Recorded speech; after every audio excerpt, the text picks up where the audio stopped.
hemos preparado para ustedes el tema del régimen de pequeño contribuyente, el cual se encuentra contemplado en la Ley del Impuesto al Valor Agregado, Decreto 2792, el cual vamos a estar abordando durante la mañana, solamente pidiéndoles de favor especial que esta presentación que se pone a disposición de ustedes es única y exclusivamente con fines ilustrativos. En ningún momento esta presentación puede ser sustituida por la consulta de leyes y normas reglamentarias en casos en concreto. ¿Qué pretendemos abordar durante la mañana? Bueno, pues el objetivo es que usted como participante pueda adquirir o reafirmar aquellos conocimientos que previamente ya posee sobre aquellas obligaciones tributarias inherentes de los propios pequeños contribuyentes para la correcta determinación del impuesto y la aplicación de la norma como realmente corresponda. Bueno, pues sin más, vamos a entrar directo al régimen de pequeño contribuyente. Usted va a descubrir junto conmigo que en la regulación legal solamente hay 5 artículos que lo contemplan en la Ley del Impuesto al Valor Agregado, contenidos en los artículos del 45 al 50 del Decreto 2792 con sus respectivas reformas, y en la parte reglamentaria solamente es un artículo, que es el artículo 55 en el Acuerdo Gubernativo 5-2013, pero usted descubrirá de que estos 5 artículos del decreto y 1 del reglamento nos va a dar opción para poder llevar la charla durante toda la mañana. Primeramente necesito descubrir quiénes pueden inscribirse como pequeños contribuyentes, acá recalcando que no necesariamente solo las personas individuales pueden acogerse a este régimen de pequeño contribuyente, sino podemos acogernos tanto personas individuales, aquellas personas jurídicas o bien profesionales liberales, toda vez sus ingresos no sobrepasen de los 150,000 quetzales generados en un año calendario. Y en este caso, pequeño contribuyente, su periodo de imposición siempre será mensual, al igual que el régimen general del impuesto al valor agregado. Es importante recalcar acá que cuando hablamos de personas individuales realizando actividades comerciales, bueno, pues en este caso no solamente le acoge la parte de la normativa del decreto 2792, que es una persona individual, sino que también si es un comerciante individual, recuerda que el comerciante se acoge al Código de Comercio y dicho sea de paso, si usted es pequeño contribuyente, el hecho de que sea pequeño contribuyente no le exime de las otras responsabilidades que se contemplan en las demás leyes. Entonces estamos hablando que si es un comerciante, se acoge al Código de Comercio y por ende también debe de cumplir con las disposiciones que emana el Código de Comercio como tal. Personas jurídicas, de igual manera, las personas jurídicas, si son comerciantes, pues en este caso se acogen directamente al Código de Comercio y deben de cumplir con las regulaciones contempladas en este Código de Comercio. Ahora sí, los profesionales liberales, pues como son personas individuales que se acogen directamente al Código Civil, pues se enmarcarán específicamente con las obligaciones que establece el decreto 2792. ¿Por qué hago esta aclaración? Porque más adelante vamos a descubrir también que el hecho de que sea pequeño contribuyente no significa que en todo caso no voy a llevar contabilidad completa.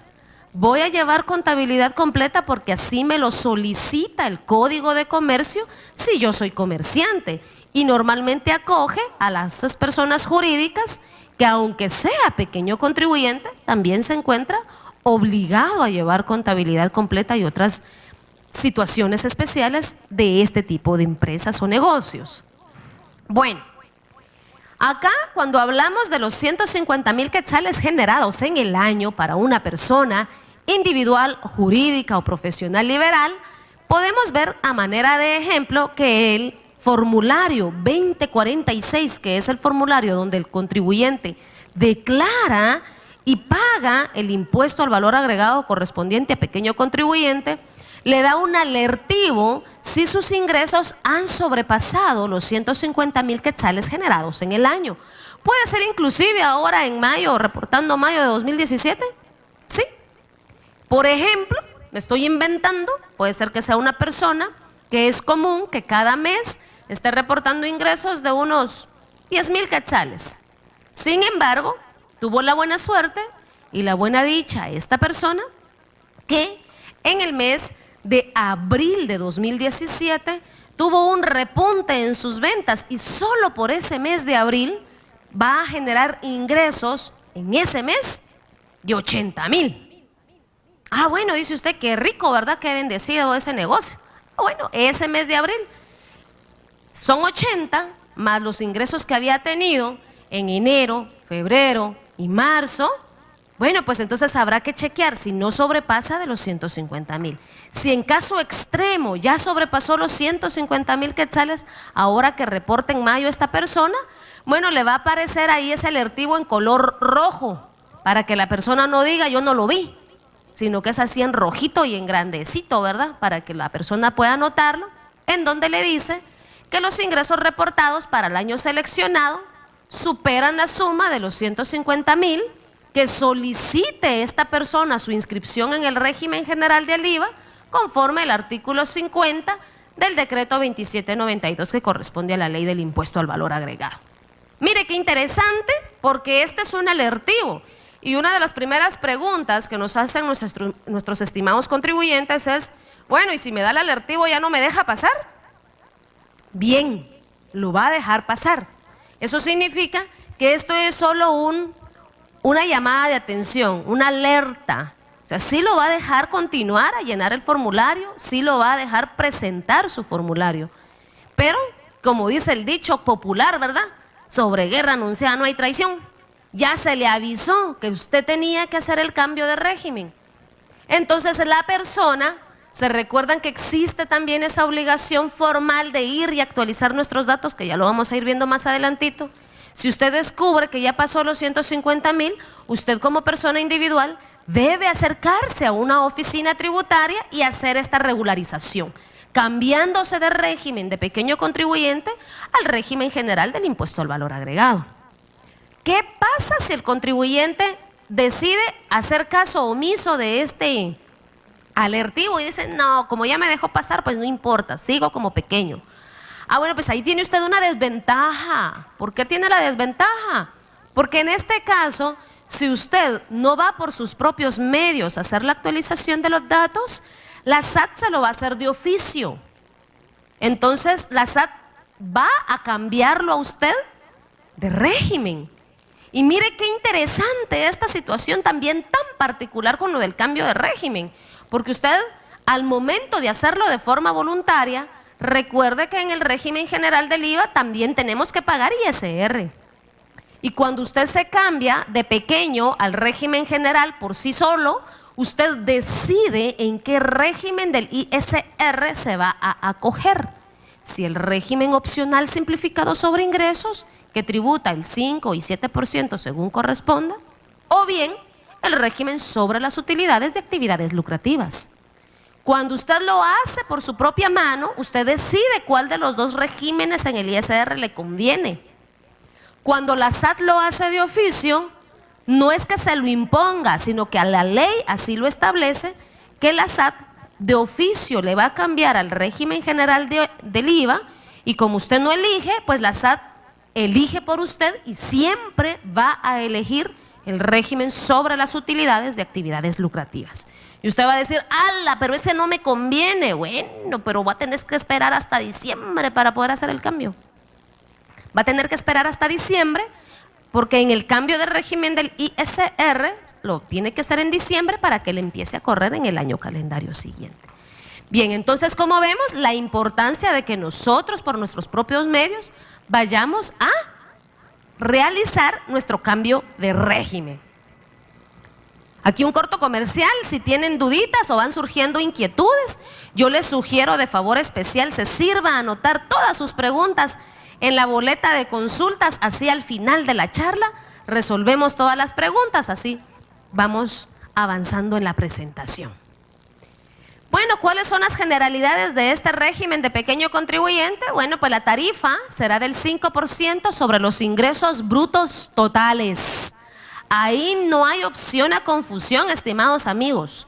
No hay opción a confundirnos, porque la ley es enfática y me dice sobre los ingresos brutos totales.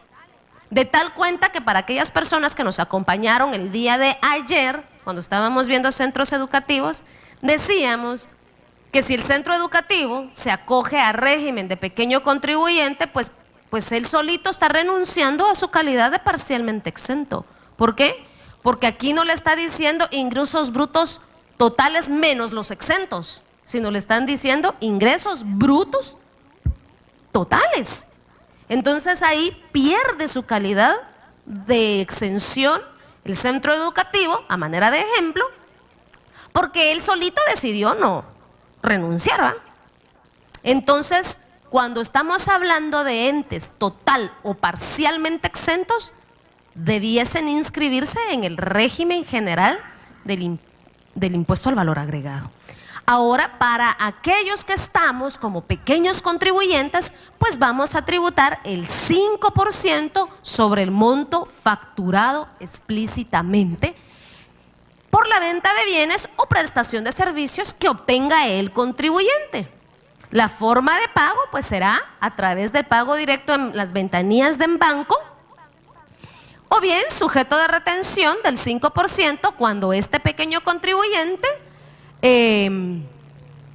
está prestándole sus servicios o vendiéndole bienes a una entidad que se encuentra sujeta o calificada como agente de retención en el IVA. Entonces ahí le van a practicar las retenciones de su 5%. Importante aclarar que el cambio de régimen en el IVA puede ser en cualquier mes calendario, situación que a veces nuestros estimados contribuyentes se nos confunden, porque asumen que como en el ISR solo es en diciembre, que en el IVA también. Pero recordemos todos y todas que el impuesto sobre la renta es un impuesto totalmente diferente al impuesto al valor agregado, y cada uno de estos impuestos se administran de manera diferente y tienen sus regulaciones específicas. No podemos mezclar uno con el otro. El impuesto al valor agregado, el cambio de régimen lo puede hacer en cualquier fecha. Me dice también, en este caso, que no se encuentra obligado al pago del ISR ni cualquier otro impuesto acreditable al mismo, como en este caso el impuesto de solidaridad. En el régimen de pequeño contribuyente, que algunos estimados abogados y notarios nos dicen, mire, es que el pequeño contribuyente es una especie de monotributo. Bueno, sí tienen razón, es una especie de monotributo porque es un solo tributo el que paga esta persona. Solo paga el 5% sobre el monto de lo facturado, y aquí me da opción a poder conversar sobre la parte esta del impuesto al valor agregado del pequeño contribuyente. Para aquellos que son estudiantes, no sé si habrá un estudiante universitario que nos acompañe. Sí, bien. Entonces, para aquellos, cuando lo ven de la parte doctrinal, vamos a entender que el impuesto al valor agregado es, valga su nombre, un impuesto por agregarle valor a las cosas. Por eso es un impuesto al valor agregado. En otros países le llaman impuesto al valor añadido, que es la misma cosa. Sin embargo, en el régimen de pequeño contribuyente, que este régimen está contemplado dentro de la ley del impuesto al valor agregado, pero usted acá, cuando vemos que es una tarifa sobre el monto facturado y quien paga el impuesto no es el consumidor final, sino es la persona que vende el bien o presta el servicio, pues si lo quiere ver en materia doctrinal y científica, pues será cualquier otra cosa, pero no es IVA, ¿eh? Porque el IVA recae directamente en el consumidor, pero en el pequeño contribuyente no. El pequeño contribuyente pareciera un mini impuestito sobre la renta, porque quien paga el impuesto es el que vende o el que presta el servicio. Mientras que en el impuesto al valor agregado, régimen general, ese impuesto es traslativo y quien paga el impuesto es el consumidor final. En pequeño contribuyente no es el consumidor final el que debe de pagar el impuesto.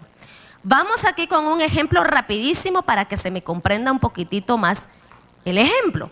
Voy aquí con la estimada compañera que está aquí al frente y ella se va a dedicar a... ¿Qué queremos vender? Vamos a vender playeras, nos dice aquí la estimada amiga. Bueno, vamos a vender playeras y ella se encuentra inscrita en el régimen general del IVA. ¿Cuánto vale el costo puro de la playera? Ella me dice 100 quetzales vale la playera en costo.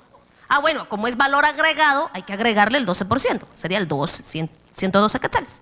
¿Cuánto va a vender la playera? Que yo voy a ir a comprar. Me dice, ¿a cómo las playeras? Le digo yo, a 112, me dice ella. 100 quetzales para su bolsa y 12 quetzales, que es el IVA que se entera al fisco, ¿cierto? ¿Vamos bien? Listo. Ahora el estimado amigo acá, resulta que él se encuentra inscrito en el régimen de pequeño contribuyente y es la competencia de la estimada amiga. Vende playeras. Él vende playeras, pero ¿cuánto le cuestan también a él en costo esa playera? 100. ¿A cómo me las debe de vender a mí? A 105, dice el caballero de allá atrás. Eso no es cierto. A 100. Es el costo, no hay valor añadido. Que dicho sea de paso, que él por oferta y demanda dice, como la otra persona lo vende a 102, yo también lo vendo a 112. Entonces, ¿quién tiene más ganancia? El pequeño, ¿ah? Oferta y demanda, uno decide dónde ir a comprar, ¿no? Entonces, ahí es donde yo decido, o compro con la compañerita, en donde yo ya sé que si es una factura, en donde dice ahí, sujeto a pagos trimestrales, o retención definitiva, o cualesquiera de estos otros sabores del ISR, yo ya sé que tengo 12 de crédito fiscal y 100 se van directamente al costo de gastos deducibles en mi ISR. ¿Me voy explicando acá? Ahora, si yo compro con el compañerito, que es pequeño contribuyente, entonces ahí yo no tengo crédito, porque no hay valor añadido. Entonces, algunos empresarios dicen, pierdo el IVA. Eso no es cierto, no lo perdió porque nunca lo pagó, porque no hay valor añadido. Entonces no lo pierde porque no lo paga. Quien paga ese IVA es el que lo está vendiendo. Entonces acá la factura de pequeño contribuyente la meto al 100% como gasto deducible en el ISR. Ahí es donde muchos contribuyentes se nos pierden, porque dice, pierdo ese IVA. Yo le digo, yo no lo pierde porque nunca lo pagó. ¿Me voy explicando acá? Entonces hay que tener en cuenta esto, que el pequeño contribuyente por oferta y demanda quiere tener el mismo precio que el del régimen general. Esa es otra materia, pero no hay valor añadido. Entonces yo quisiera que usted aperturara su mente esta mañana y que lo veamos en materia tributaria, porque usted me va a decir, entonces, ¿qué me conviene? A la larga es la misma cosa. ¿Por qué? Vamos a ver por qué es la misma cosa. Porque la compañerita que vende las playeras a 112, 12 quetzales no son de ella, son los que traslada al fisco. Ella tiene 100 quetzales en su bolsa. Digamos que ella está en el opcional simplificado. ¿Cuánto paga en el opcional simplificado? 5%. ¿Y cuánto paga el pequeño contribuyente? 5%. Entonces, ¿cuánto le queda neto en la bolsa de la compañerita? O sea, billete de ganancia. ¿Cuánto le queda a ella? 95. ¿Y cuánto le quedan al compañerito? 95. O sea, es la misma cosa. ¿Por qué se da el régimen entonces de pequeño contribuyente? Para facilitarle la vida a estas personas que tienen poca actividad comercial. Para aquellos que están empezando su actividad empresarial y tributaria. Para eso es que se da este régimen de pequeño contribuyente, facilitando así el trámite de todas estas personas y no necesitan llevar tanto libro, tanto registro, no tienen que estar pagando en diferentes formularios, sino que va directamente enmarcado a simplemente tributar el 5%. Entonces, para aquellos que son emprendedores, este régimen es uno de los que más se encuentran ellos acomodados mientras están emprendiendo. Ya cuando el volumen de sus ventas se incrementa y ya cuando el volumen de sus servicios también se ve incrementado, pues se cambian de régimen y se acogen al régimen de tributación que les convenga.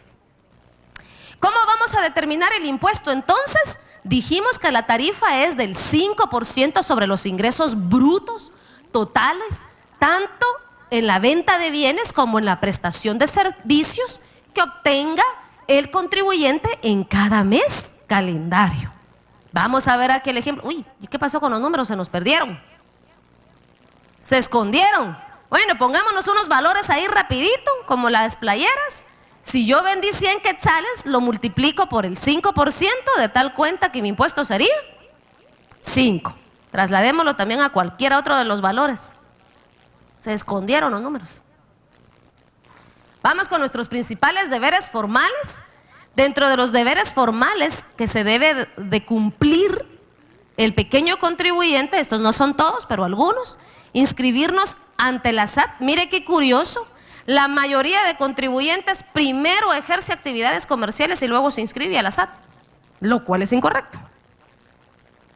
Primero por el principio, dirían nuestras abuelitas, ¿verdad? Primero inscríbase ante la SAT y luego ejerza actividad comercial.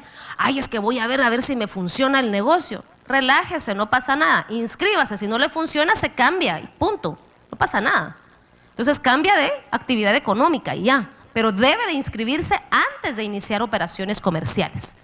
Siempre debe dar aviso del cambio de los datos, presentar sus declaraciones de los impuestos, habilitar los libros correspondientes, como por ejemplo el libro de compras y libro de ventas de pequeño contribuyente es un solo libro, y contabilidad completa cuando realmente corresponda, autorizar sus facturas, entregar las facturas al adquiriente de los bienes o servicios y cualesquiera otros establecidos en la ley. ¿Cómo voy a declarar mis impuestos? Mediante el formulario 2046, es el que se utiliza para pequeños contribuyentes. Bien, miremos esta obligación formal de la inscripción. Y esta obligación formal nos lo manda el artículo 120 del Código Tributario. Y nos dice que todos los contribuyentes, todos, no me está diciendo solo los que son pequeños o los que están en el régimen general, no, todos los contribuyentes y los responsables están obligados a inscribirse ante la administración tributaria antes de iniciar actividades afectas. O sea que usted tiene un amigo, un vecino, un pariente que ha cumplido la mayoría de edad. Bueno, pero tiene que ir a inscribirse ante la SAT. Ah, mire, pero es que es estudiante, no importa, obtenga su NIT, regístrese como estudiante y cuando haga actividades comerciales, pues ya viene y cambia de estatus. Ya no va a ser estudiante, sino que va a vender lo que vende, o es empleado en relación de dependencia o lo que sea, pero todos los ciudadanos estamos obligados a inscribirnos ante la SAT. Cuando los obligados no cumplan con esta obligación de inscribirse, la administración tributaria podrá inscribirlos de oficio en los regímenes de los impuestos que por sus características correspondan, sin perjuicio de aplicar las sanciones correspondientes. Y aquí es donde la gente me pega el grito en el cielo. ¿Y por qué pega el grito en el cielo, estimados amigos? Porque hay pequeños contribuyentes, o inclusive ni siquiera ya por el volumen de sus ingresos, ya no son ni pequeños contribuyentes, sino debiesen estar en el régimen general, pero están en el sector informal. O sea, ¿qué es el sector informal? Que no están debidamente formalizados, o sea, inscritos en donde realmente corresponda. Y ahora, con el acceso a la información bancaria o financiera por parte de la administración tributaria con fines tributarios y aduaneros, pues puede descubrirse que personas individuales, jurídicas, entes o patrimonios, inscritos o no inscritos, ante la SAT puede chequearse esa información bancaria. Y si se descubre que hay una persona que tiene un volumen de ingresos considerable y no se encuentra inscrito ante la SAT lo puede inscribir de oficio sin perjuicio de aplicar las sanciones. O sea, igual lo pueden sancionar por no haberse inscrito. Entonces ve acá la importancia de que aquellas personas que se encuentran en el sector informal que realmente se formalicen. Si usted como persona informal no se ha formalizado, ¿qué le conviene? Ir usted por sus propios medios. ¿Por qué? Porque ya dijimos que si la SAT lo va a hacer de oficio, le va a imponer los regímenes que dice la ley. O sea, el régimen general del IVA y el régimen sobre las utilidades de actividades lucrativas. Y usted va a decir, es que ese régimen no me gusta, no me conviene. Bueno, entonces usted lo hubiera hecho en su momento. Dicho sea de paso, para las personas que están siguiendo las noticias en radio, televisión o prensa escrita, también salió ahí una propuesta de ley para promover la regularización del sector informal al formal. Hay una propuesta de ley, no sé por dónde va, pero en lo personal, esta es apreciación de Alejandra Ábalos, ¿verdad? No de la SAT, en la apreciación personal. Bueno, pero si un régimen para los que facilite el trabajo a todos los informales, pues es este. O sea, algo así que se diga novedoso, que venga, pues ya lo tenemos. Pero esa es apreciación mía, por supuesto, ¿verdad? Como persona individual. Bueno, adicionalmente tenemos la obligación formal de actualizar o ratificar nuestros datos ante la SAT. Hablamos de dos situaciones, o actualizamos o ratificamos. La actualización será en aquel momento en que haya una modificación a los datos de inscripción y esa modificación debe de comunicarse a la administración tributaria en los siguientes 30 días de ocurrida esa modificación. Por ejemplo, la persona ubicada en la zona 1 que realiza la actividad comercial XY ha decidido mudarse y ya no va a tener su negocio en la zona 1, si ahora lo va a tener en la zona 7. Igual, tiene que ir y modificar los datos ante la administración tributaria. Curiosamente, y créanme que pasa,